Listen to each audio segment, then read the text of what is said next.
हाँ जी बच्चों, तो हमने angle, positive angle, negative angle, ये सब हमने कर लिया था लास्ट वीडियो में। अब हम करने जा रहे हैं रेडियन मेज़र। अब रेडियन मेज़रमेंट होती है, डिग्री मेज़रमेंट होती है, तो ये किसके अकॉर्डिंग होती है? सेकंड होते हैं हमारे, मिनट होते हैं, तो हम ये क्या उनके सिंबल हैं और कैसे हम वो लेते हैं, डिनोट करते हैं, वो देखते हैं।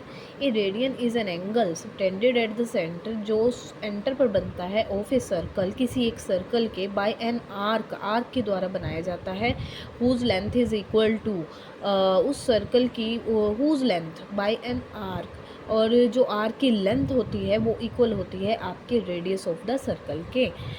रेडियस ऑफ द सर्कल के वो हमारी जो लेंथ है हम लेकर के चलते हैं। जैसे अब मैं आपको डायग्राम में क्लियर कर देती हूँ कि जैसे एक हमारा सर्कल है जिसका रेडियस आर दिया गया है, हम लेट करके चलते हैं कि जो हमारा रेडियन फॉर्म होगी, हमारा जो एंगल बनेगा वो हमारी आर्क लेंथ कितनी होगी, आर होगी, जो कि हमारी इक्वल होगी रेडियस ऑफ द सर्कल के।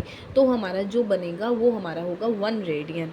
ठीक है बच्चों, इसको हम शो करते हैं 1 raised to the बोल सकते हो, 1c से बोल सकते हो। ठीक है बच्चों, क्लियर हो गया। A radian is an angle subtended at the centre, जो सेंटर में बनता है सर्कल के, बाय एन आर्क, किसी एक आर्क से बनाया जाता है, whose length is equal to the radius of the circle, जिसकी लेंथ, उस आर्क की लेंथ जो है वो इक्वल होगी किसके, सर्कल के रेडियस के। इसको हम 1 रेडियन जो है उसको हम डिनोट करते हैं 1 raised to the c या 1c। 1 raised to the c की जगह आप 1c पढ़ोगे तो बेटा अच्छा है। जैसे 1 डिग्री हम पढ़ते हैं, 90 डिग्री हम पढ़ते हैं, तो ये बन जाता है 1c। जैसे सेंटर ओ दे दिया गया है किसी एक सर्कल का, रेडियस उसका आर दिया गया है, ये भी रेडियस को शो कर रहा है बेटा, ये भी पार्ट भी रेडियस आर को शो कर रहा है, और यहाँ पर जो एंगल बन रहा है वो हमारा बन रहा है 1 रेडियन, अगर हमारी आर्क लेंथ होती है आर यानी कि रेडियस के इक्वल। अब ये कैसे होती है देखो, इसको भी हम देखते हैं बच्चों, क्योंकि हमें पता है, देखो ये चीज़ें थोड़ी सी रिमार्क और नोट जो होते हैं ये हमें हेल्प करते हैं उस टॉपिक को अंडरस्टैंड करने में, क्लियर करने में। अगर कोई डाउट रह जाता है तो ये ज़रूर पढ़ने चाहिए बेटे, ये इंपॉर्टेंट पार्ट में आ जाते हैं। We know that the circumference of a circle of radius r units is 2πr। जैसा कि आपको पता है सर्कमफ्रेंस कितना होता है किसी एक सर्कल का जिसका रेडियस आर है, वो होता है 2πr। दस 1 कंप्लीट रोटेशन या revolution of initial side subtends an angle of 2πr/r। तो हमारी जो कंप्लीट रिवोल्यूशन होगी उससे जो एंगल बनेगा उसको हम क्या बोलेंगे, उसको हम बोलेंगे 2πr, यानी कि पूरा का पूरा सर्कमफ्रेंस, और बाय में हमारा आ गया आर रेडियंस के फॉर्म में। ठीक है, यानी कि l/r आप बोल सकते हो। l का मतलब क्या है, कंप्लीट। थीटा होता क्या है, थीटा बेसिकली होता क्या है, थीटा होता है l/r। तो कंप्लीट रिवोल्यूशन में उसने लेंथ कवर की 2πr यानी सर्कमफ्रेंस 2πr, और रेडियस उसका था r, तो r कैंसिल हो गया तो हमारा एंगल आ गया 2π रेडियंस, यानी कि 360 डिग्री अगर डिग्री की फॉर्म में बोला जाए, और रेडियन की फॉर्म में बोला जाएगा तो आपका हो जाएगा बच्चे 2π। ठीक है, क्लियर है आपको? जी बच्चों, तो अब हम बात करते हैं कि रेडियन और डिग्री का आपस में रिलेशन क्या है, relation between degree and radians. अगर डिग्री में दिया गया है आप रेडियन कैसे कन्वर्ट कर सकते हैं, रेडियंस में दिया गया है तो डिग्री में कैसे कन्वर्ट कर सकते हैं बच्चों। इसमें 1 मार्क्स का आपका क्वेश्चन बन जाता है। ठीक है, तो देखो हमारा जो है 1 रेडियन इक्वल होता है 180 डिग्री अपॉन पाई के। ठीक है, तो हमारा यहाँ से पाई इधर क्रॉस कर दोगे तो pi radians is equal to 180 degree. ठीक है, या फिर आप ये भी बोल सकते हो 180 है, 180 डिग्री है बच्चों, और 180 डिग्री अगर हम यहाँ पर ये भी लिख सकते हैं 180 degree is equal to pi radians. ठीक है, pi radians 1 degree is equal to 1 degree is equal to pi upon 180 radians, ये भी आप लिख सकते हो। ठीक है, 1 degree is equal to pi upon 180 radians, क्योंकि अगर 1 डिग्री की फॉर्म में होगा तो आप रेडियन में इजीली कन्वर्ट कर पाएंगे। क्लियर है आपको? डिग्री से रेडियन में कन्वर्ट करना है तो π/180 से मल्टीप्लाई करना है, और अगर आपने रेडियन से डिग्री में कन्वर्ट करना है तो 180 अपॉन पाई में हो जाएगा, उल्टा हो जाएगा। ठीक है बच्चों, क्लियर है आपको? तो ये हमारा था, ये टेबल के अकॉर्डिंग आपका जो डिग्री में अगर 30 दिया गया है, जैसे कि आपका है 1 degree is equal to pi upon 180, ठीक है बच्चों। तो यहाँ से आ गया आपका 30 डिग्री, 30 डिग्री यानी कि 30 हो गए आपके मल्टीप्लाई। ठीक है, 30 डिग्री 1 डिग्री, आपको पता है ज़्यादा के लिए आप क्या करते हो, हमेशा मल्टीप्लाई। ठीक है, 30 इंटू पाई अपॉन 180, तो ये कट करके आपका बन गया 6, ये आ गया आपका पाई बाय में 6। इसी तरह क्या होगा, डिग्री से मैंने आपको बोला है, अगर डिग्री से आपको रेडियन में कन्वर्ट करना है बच्चों, तो आप क्या करते हो, पाई बाय 180 से मल्टीप्लाई कर देते हो। जैसे 30 है तो 30 को कर दोगे। ठीक है, और अगर 45 है तो 45 मल्टीप्लाई पाई बाय 180, 45 कट करके 4 आ जाएगा, 60 से कट करोगे तो 3 आ जाएगा। ये है डिग्री से आपका कन्वर्ट करने का रेडियन में। ठीक है, अब रेडियन से डिग्री में जाना हो तो आपका रेसिप्रोकल हो जाएगा 180 अपॉन पाई हो जाएगा। ठीक है बच्चों, अब हम आगे स्टार्ट करते हैं।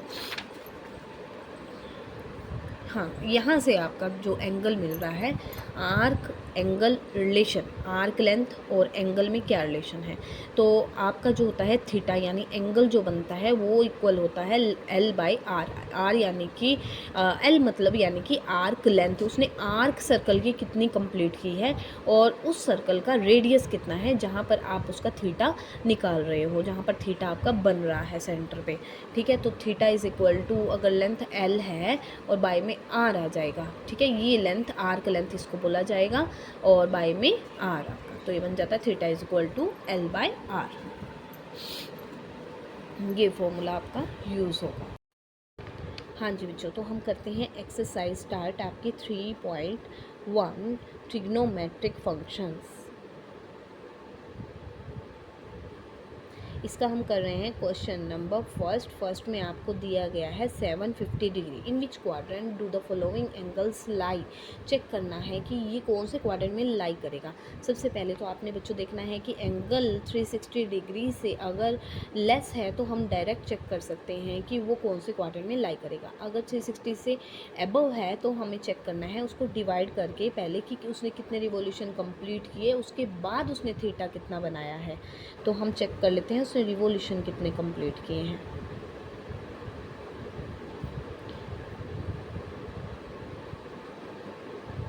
30, इसे 2 रिवॉल्यूशंस कंप्लीट किए हैं, यानी कि 360 इंटू 2 और आपका एंगल आ गया साथ में प्लस 30। तो ये थीटा बच्चों आपके लिए बताएगा कि कौन से क्वाड्रेंट में लाई करेगा।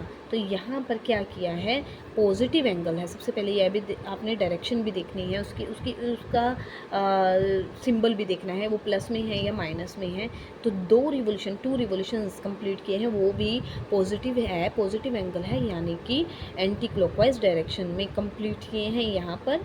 और फिर यहाँ और फिर 30 एंगल यानी कि थीटा 30, यानी आपका आ गया है ये फर्स्ट क्वाड्रेंट में। थीटा इज़ लेस देन 90, 30 जो है वो 90 से लेस है। ये एंगल आपको बताएगा कौन से क्वाड्रेंट में वो लाई करेगा। 90 से लेस है यानी कि वो आएगा हमारा फर्स्ट क्वाड्रेंट में।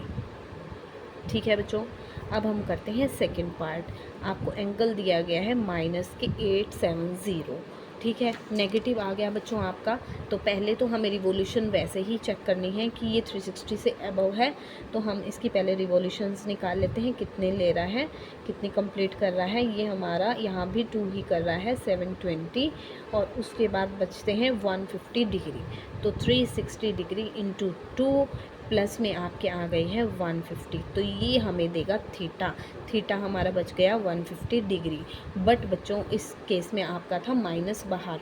ठीक है, तो यहाँ से आपका ये जो एंगल है नेगेटिव है, नेगेटिव में आपका 150 डिग्री। ये आपको अब यहाँ पर आपने रिवॉल्यूशंस कैसे ली थी, किस डायरेक्शन में ली थी, आपने ली थी इस डायरेक्शन में, एंटी क्लॉकवाइज में। अब आप रिवॉल्यूशन लेंगे किस डायरेक्शन में बच्चों, इस डायरेक्शन में आप लेंगे क्लॉकवाइज डायरेक्शन में। ठीक है बच्चों, आपकी जाएगी क्लॉकवाइज डायरेक्शन में। ये क्लॉकवाइज डायरेक्शन में आप इस तरह से लेंगे। यहाँ से आपने कंप्लीट किया 1 फिर 2, यहाँ पर आकर के 2 रिवॉल्यूशन कंप्लीट होने के बाद 150 यानी कि ये 90 का एक क्वाड्रेंट होता है, ईच क्वाड्रेंट आपका 90 बनाता है। तो यहाँ पर आपका बनेगा फिर 180 यानी आपको चाहिए 150, तो आपका कुछ बनता है बच्चों यहाँ पर, ये आपका बनाता है 150 डिग्री की नेगेटिव डायरेक्शन के, आप ये कह सकते हो। ठीक है बच्चों, क्लियर है आपको? डायरेक्शन ध्यान रखनी है। इसमें हम चलते हैं एंटी क्लॉकवाइज पॉजिटिव के लिए, और यहाँ हमारा है नेगेटिव का 150 हमें माइनस का दे रहा है, क्योंकि आपका नेगेटिव का एंगल है तो माइनस के लिए आपको लेना पड़ेगा कौन सी डायरेक्शन चलेगी आपकी बच्चों, क्लॉकवाइज। तो माइनस के 150 के लिए आपका हो जाता है कौन सा क्वाड्रेंट हो जाता है आपका फर्स्ट, ये है सेकेंड, ये है आपका थर्ड और ये है फोर्थ। तो आपको मिलता है यहाँ से थर्ड क्वाड्रेंट। तो ये आ गया आपका आंसर, थर्ड क्वाड्रेंट।